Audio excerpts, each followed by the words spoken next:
বিভিন্ন সময় বিভিন্ন মন্তব্য করে আলোচনায় এসেছেন প্রযোজক ও পরিচালক মোহাম্মদ ইকবাল। কখনো সিনেমা নিয়ে, কখনো সিনেমার কাস্টিং নিয়ে, আবার কখনো সিনেমার গল্পকে নিয়ে কটাক্ষ করেছেন তিনি। আর এবার আলোচনায় এসেছেন সুপারস্টার শাকিব খানকে নিয়ে মন্তব্য করে। পরিচালক মোহাম্মদ ইকবাল এবার সরাসরি কথা বললেন বর্তমান সিনেমার অবস্থা নিয়ে।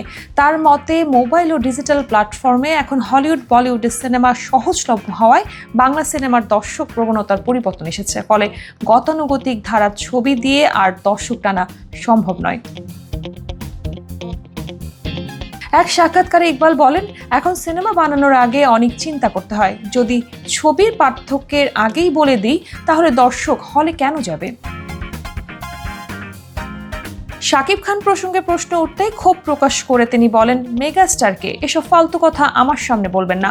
তার কথায় 10টা হল থাকে নাকি 20টা হল, ঈদের সময় 1000 হল খুলে এসে কেউ বলতে পারবে না এই বাংলাদেশের মেগাস্টার বা সুপারস্টার।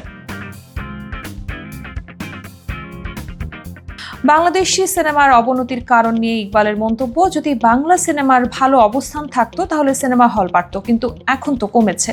অনেকে সত্য বলতেও পারে না, আমি সেটা সাহস করে বলছি। এফডিসিকে ঘিরে ব্যক্তিগত স্বার্থ ও প্রচারণা নিয়েও সমালোচনা করে তিনি বলেন, এফডিসির কেউ সত্য বলবে না, কারণ যার জায়গা সে চায় পাবলিসিটি আর স্ট্যান্ডবাজি।